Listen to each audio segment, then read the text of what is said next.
በብልጽግና የታጠቁ ወንበዴዎች ከአዲስ አበባ ወደ ደብረ ማርቆስ የሚጓዝ ሙሉ የአውቶቡስ ህዝብ ታገተ። በላይ ዘለቀ እዝ መይሳው ካሳ ሁለተኛ ኮር ፊት አውራሪ ክፍለ ጦር የአገዛዙን ጦር ቀጥቅጦታል። አፋብሃ የጋራ መቻይልና የውጊያ ማርሽ ቀያሪ የኮማንዶ ኮር ሊያቋቁም ነው ተባለ። የአንድ ሀገር ህዝቦች ነን፣ እንቻቻል፣ እንታገስ፣ ጊዜ ሰጥተን እናስብ፣ መፍትሄ እናባጅ ሲሉ ብፁዕ ወቅዱስ አቡነ ማትያስ በልደት በዓል መልእክታቸው ተናገሩ። በኒውዮርክ ደቡባዊ ቀጠና ፍርድ ቤት የቀረቡት የቬንዙዌላው ፕሬዝዳንት ኒኮላስ ማዱሮ የቀረበባቸውን ክስ አስተባበሉ። ሰላም፣ ጤና፣ ፍቅር የምንመኝላችሁ ውድ የበለስ ሚዲያ ቤተሰቦቻችን እናንተን ይመጥናሉ ብለን ያሰብናቸውን የተመረጡ የታህሳስ 28 ቀን 2018 ዓ.ም የረፋዱን የግንባርና ወቅታዊ መረጃዎችን ወደ እናንተ ይዘን ቀርበናል። ሰናይ ቆይታ።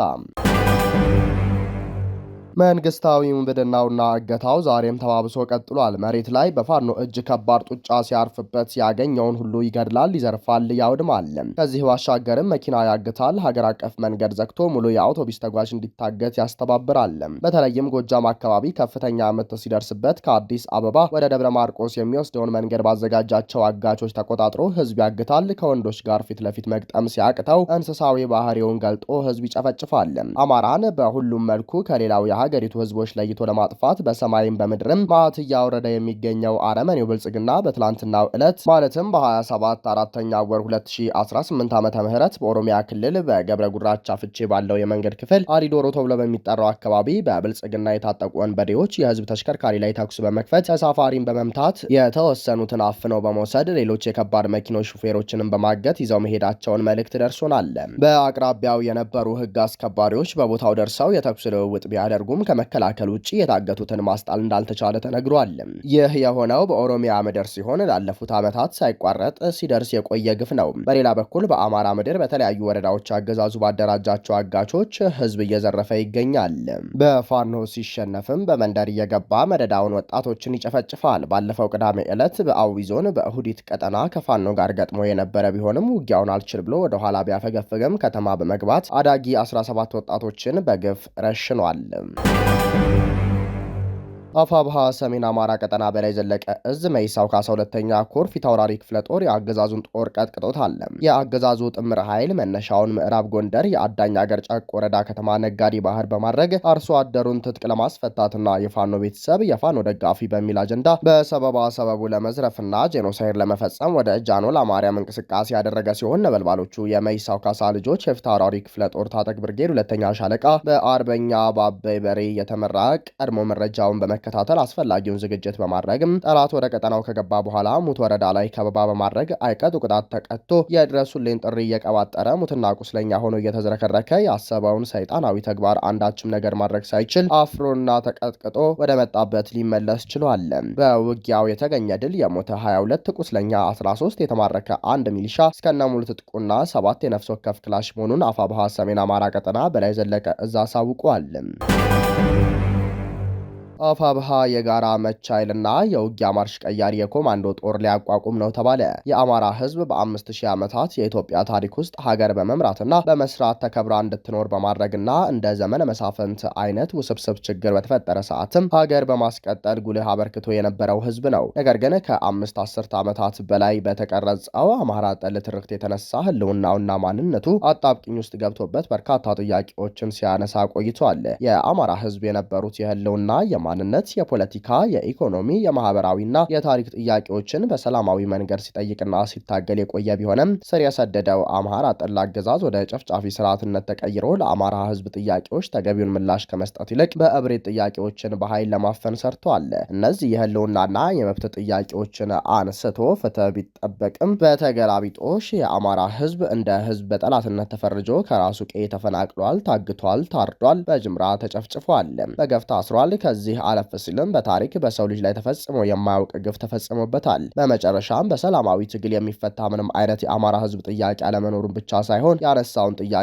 ከመመለስ ይልቅ የመኖርና ያለመኖር የህልውና አደጋ ውስጥ እንዲገባ መደረጉን በገሃድ በመረዳት የአማራ ህዝብ የህልውና አደጋ ላይ መውደቁን በመገንዘብ ወደ ትጥቅ ትግል እንዲገባ ተገዷል። በዚህ በደረሰበት የግፍ የተነሳ ህዝብ የወለደው አብዮት ከሻለቃዎች እስከ እዞች ድርጅታዊ መዋቅር በመያዝ ለትግል ያመች ዘንድ በየቀጠናው ተቋማትን በመፍጠር የህልውና ቀናውን የትግል መስመር ለማስያዝ ብዙ ተለፍቶና ተደክሞ ውጤታማ አደረጃጀቶች ተፈጥረዋል። ተቋማዊ አደረጃጀቶች በተቋማዊ የውስጥ አሰራር፣ በውጫዊና ቀጠናዊ ገፊ ምክንያቶች ተቋማዊና ድርጅታዊ አደረጃጀቶች በየጊዜው ይቀያየራሉ። በዚህ ምክንያት የአፋብኃ ካለው የአራት እዞች ቀጠናዊ አደረጃጀቶች በተጨማሪ ወቅቱን የጠበቀ የጠላት አሰላለፍና ቀጠናዊ የኃይል ሚዛን ሊያስጠብቅና የወገንን የማድረግ አቅም ሊጨምርና ሊያሳድግ በሚችል መልኩ የጋራ መቻይልና የውጊያ ማርሽ ቀያሪ የኮማንዶ ኮር በመጨመር የነበረውን አደረጃጀት በሰው ኃይል፣ በቡድን መሳሪያ፣ የግዳጅ አፈጻጸምና ጂኦግራፊን መሰረት በማድረግ ለስራ በሚያመች አስተዳደራዊና ሎጂስቲካዊ ሁኔታዎች ግምት ውስጥ በማስገባት የኮር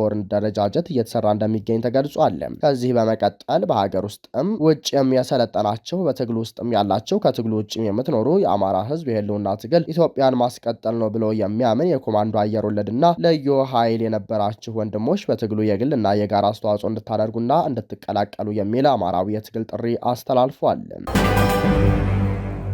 መንግስት ትግራይን የወረሩት ታጣቂዎችን የማስወጣት ኃላፊነቱን ይወጣ ሲል ህወሓት አስታወቀ። በምርጫ ቦርድ የተሰረዘው ህወሓት ሳምንታዊ መልእክት በሚል ባሰራጨው ጽሁፍ የህዝቡን ሞትና ስቃይ በማታለያ አጀንዳዎች ለመሸፈን መሞከር ወንጀል ነው በማለት ጀምሯል። ሲቀጥልም ተፈናቅለው በስደተኛ ካምፖች ውስጥ የሚገኙ ወገኖች በበሽታና በረሃብ እየሞቱ መሆኑን ጠቅሶ ዓለም አቀፉ ማህበረሰብ የተፈናቃዮችን ችግር እንዲረዳና እንዲያግዝ ለማድረግ ጥረት በማድረግ ላይ መሆኑን አንስቷል። የኢትዮጵያ መንግስት ግን ዓለም አቀፉ ማህበረሰብ ይህንን ችግር እንዳይገነዘብና ዘላቂ መፍትሄ እንዳይመጣ እየተከላከለ መሆኑን ጠቅሶ ይህንንም የፕሪቶሪያውን ስምምነት የሚጥስ ተግባር መሆኑን አስረድተዋል። ጽሁፉ ሲቀጥልም የትግራይ ህዝብና ህወሓት የተኩስ አቁም ስምምነቱ ወደ ዘላቂ ሰላም እንዲሸጋገርና ሌላ የዘር ማጥፋት ወንጀል እንዳይመጣ በተደጋጋሚ ሲገልጽ ቆይተዋል ካለ በኋላ የኢትዮጵያ መንግስት ግን ስምምነቱን ተግባራዊ ከማድረግ ይልቅ የሴራና የማታለያ አጀንዳዎችን እያካሄደ እንደሚገኝ አስታውቋል። በማጠቃለያውም የኢትዮጵያ መንግስት የፕሪቶሪያው ስምምነት ከመጣስ ተቆጥቦ ትግራይን የወረሩት የታጠቁ ቡድኖች በማስወጣት ይኖርበታል። በረሃብና በበሽታ የሚሞቱ ወገኖቻችንን ደህንነታቸውን በማረጋገጥ ወደ ቤታቸው እንዲመለሱ የማድረግ ኃላፊነቱን መወጣት አለበት በማለት አሳስበዋል። ይህ በእንዲህ እንዳለ የስምረት ዲሞክራሲያዊ ፓርቲ ትግራይ ስምረት የምክር ቤት አባል የሆኑት አቶ ጣዕመ አረዶም ለአዲስ ዘመን በሰጡት ቃለ ምልልስ ደግሞ ተፈናቃዮች እንዳይመለሱ እንቅፋት የሆነው ህወሓት መሆኑን ገልጸዋል። አቶ ጣዕመ ሲናገሩ በትግራይ ክልል ውስጥ በቀድሞ ህወሓት ስም የሚንቀሳቀሰው ህገወጥ ቡድን ተፈናቃዮች እንዳይመለሱ ብዙ ስራዎችን እየሰራ ነው። ተፈናቃዮችን በመያዣነት አግቶ ለፖለቲካ ፍጆታ እየተጠቀመባቸው ነው። በተፈናቃዮች ስም መነገድና ለፖለቲካ ትርፍ መጠቀም ጭካኔ ነው ብለዋል። ደብረ ብርሃን ዩኒቨርሲቲ ከካድሬ መፈልፊያ ማሽንነት ተግባሩ ሊታቀብ ይገባል ተባለ። በዘመነ ኢህአዴግ በተለይም አቶ ጌታቸው ተፈራ በመራበት 9 የፕሬዝዳንትነት ዘመን ዩኒቨርሲቲው የተማረና የሰለጠነ የሰው ኃይል ከማውጣት ይልቅ እንደ ካባ ድንጋይ ማምረቻ የካድሬ መፈብረኪያ ማሽን ሆኖ መቆየቱ የሚዘነጋ አይደለም። በመቀጠልም ንጉሥ ታደሰ የተባለ ጸረ አማራ በእውቀቱ ሳይሆን የአማራ ጥላቻው ብቻ እንደ ትልቅ ውጤቱ ተቆጥሮለት በለገሰ ሁሉ ተመልምሎ የአማርኛና የታሪክ ትምህርት ክፍሎችን ወይም የማህበራዊና የተፈጥሮ ሳይንስ እንዲሁም መሰል ክፍሎችን የዘጋው ይህ ግለሰብ በፋኖ ቁጥጥር ስር ውሎ ባሳየው የጸጸት ተግባር የተለቀቀ ቢሆንም አዲስ አበባ በሚገኘው የሲቪል ሰርቪስ ዩኒቨርሲቲ ፕሬዝዳንት በመሆን የተለመደ እኩይ ተግባሩን በመከወል ላይ ይገኛል። ዛሬም በከፍተኛ የህዝብ ገንዘብ የተቋቋመው ይህ ዩኒቨርሲቲ ከተቋቋመለት ዓላማ ውጪ የብልጽግና የካድሬ የውሸትና የጥላቻ መፈብረኪያ ማሽኖች ማምረት ስራ እንዲሰራ ከጽንፈኛ ኃይሎችና ከአጥፊው የቅማንት ኮሚቴ ተመልምለው በመጡ ከፍተኛ አመራሮቹ መልካም ፈቃደኝነት ብልሽቱ እየወጣ እንደሆነ ማረጋገጥ ችለናል። ስለሆነም ይህ ትልቅ ተቋም ከብልጽግና ከካድሬ አገልጋይነቱ ወጥቶ ለተቋቋመለት ዓላማ ብቻ ተግቶ እንዲሰራ ስንመክር ይህንን እኩይ ተግባር በመተላለፍ ለሚፈጠረው ማንኛውም ችግር ከቅጥረኛ ኃይሎች ኮሚቴ ተመልምለው የመጡ ከፍተኛ አመራሮችና ሌሎች በየደረጃቸው ያሉ አመራሮች ጭምር ኃላፊነት ይወስዳሉ ሲሉ በሸዋ ቀጠና የሚንቀሳቀሱ የፋኖ ኃይሎች ገልጸዋል።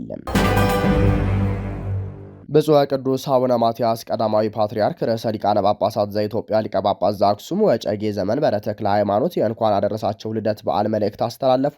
ቅዱስነታቸው ባስተላለፉት መልእክት እኛ በሕይወት እንኖር ዘንድ አንድ ልጁን ወደ ዓለም የላከ እግዚአብሔር አምላካችን እንኳን ለ2018 ዓመተ ምህረት በዓል ለልደቱ በሰላም አደረሰን አደረሳቸው። የእግዚአብሔር ፍቅሩ በእኛ ዘንድ ተገለጠ።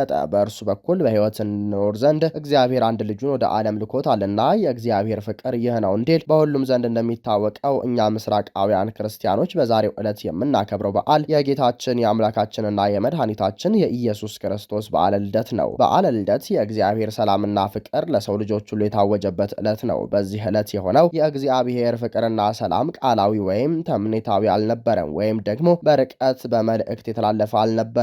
ከዚህ ይልቅ ሰብዕናችንን በመዋሃድ በተግባር ሆኖ በመገኘት እንዲሁም ለመሰጠት ዝግጁ በመሆን የተገለጠና የታየ ሰላምና ፍቅር ነው። እግዚአብሔር የእኛን ሰላምና ፍቅር በእጅጉ የሚሻው መሆኑን ለመረዳት የእኛን ሰብአዊ ክዋኔ በምልአት ተዋህዶ በመካከላችን ከመገኘት የተሻለ ሌላ ማረጋገጫ ሊኖረው አይችልም። እኛ ሰዎች ለእግዚአብሔር ጠላቶቹ ተብለን በቅዱስ መጽሐፍ የተገለጽነን ብለዋል ቅዱስነታቸው። እግዚአብሔር ለእኛ ያለውን ፈቃድ እኛ በሕይወት በሰላምና በፍቅር እንድንኖርለት ከሆነ የእኛ ግብረ መልስም ከዚህ የተለየ ሊሆን አይገባም። እግዚአብሔር ጠላቶቹን ለማዳን እንጂ ለማጥፋት አልመጣም። የእኛም ሕይወት የሚጠበቀው አንዱ ሌላውን በማዳን እንጂ በማጥፋት እንዳልሆነ ጌታችን በቃልም በተግባርም በአጽንኦት ነግሮናል። በዚህ አስተሳሰብና እምነት እንድንኖርም አዞናል። ታዲያ በቃሉ ለመኖርና ለእሱ ለመታዘዝ ቃል የገባን እኛ ክርስቲያኖች ይህን ሁሉ እርገፍ አድርገን በመተው እርስ በእርስ ለመጠፋፋት መሽቀዳደምን ምን ይሉታል? ይህስ ለማን ይበጃል? የአንድ ሀገር ህዝቦች ይመካከራሉ፣ ይቻቻላሉ፣ ይታገሳሉ፣ ጊዜ ሰጥተው ያስቡና መፍትሄ ያበጃሉ እንጂ ማን በማን ላይ ይነሳል? ይህ ለማናችንም አይበጅምና ወደ አእምሯችን እንመለስ የሚል ጥሪ የወቅቱ የቤተ ክርስቲያን መልእክት ነው። ቅዱስነታቸው በመጨረሻም ይህንን የተቀደሰ በዓል ስለ ሀገራችን ዘላቂ ሰላም በመጸለይና በማሰብ እንዲሁም በልዩ ልዩ ምክንያት የምግብ የልብስና የመጠለያ እጥረት ያጋጠማቸውን ወገኖቻችንን በመደገፍና በመርዳት ለእግዚአብሔር ክብር ያለንን ለሀገር አንድነትና ለህዝብ ፍጹም ሰላም መስፈን ከልብ በመነሳት በዓሉ እንድናከብር አባታዊ ጥሪያችንን በእግዚአብሔር ስም እናስተላልፋለን። በውጭ ዜናችን በኒውዮርክ ደቡባዊ ቀጠና ፍርድ ቤት የቀረቡት የቬንዙዌላው ፕሬዝዳንት ኒኮላስ ማዱሮ የቀረበባቸውን ክስ አስተባበሉ።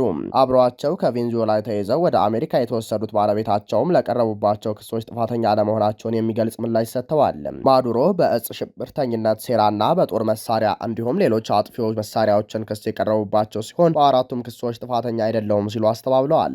የእስር ቤት ልብስ አድርገው እግራቸው በካቴና ታስሮ ፍርድ ቤት የቀረቡት ማዱሮና ሚስታቸው የቀረቡባቸውን ክሶች ለመስማት ነው ፍርድ ቤት የተገኙትም። ማዱሮ ለኒውዮርክ ፍርድ ቤት አሁንም የቬንዙዌላ መሪ መሆናቸውን መናገራቸውን የአሜሪካ መገናኛ ብዙሃን ዘግበዋል። የማዱሮ ጠበቃ ከዚህ ቀደም መረጃ አሹላኪው የዊኪሊክስ መስራች ጁሊያን አሳንጅን ወክለው የተከራከሩት ባቲጁኤል ፖሎክ መሆናቸውን የፍርድ ቤት ሰነዶች አሳይተዋል። ወደ ፍርድ ቤቱ ካሜራ እንዲገባ ባይፈቀደም የቢቢሲን ጨምሮ የሌሎች መገናኛ ብዙሃን ጋዜጠኞች የሰበሰቡትን መረጃ እንዲልኩ ተፈቅዶላቸዋል። 24 ገጾች ያሉት የማዱሮ ክስ በእጽና በጦር መሳሪያ ሴራዎች ላይ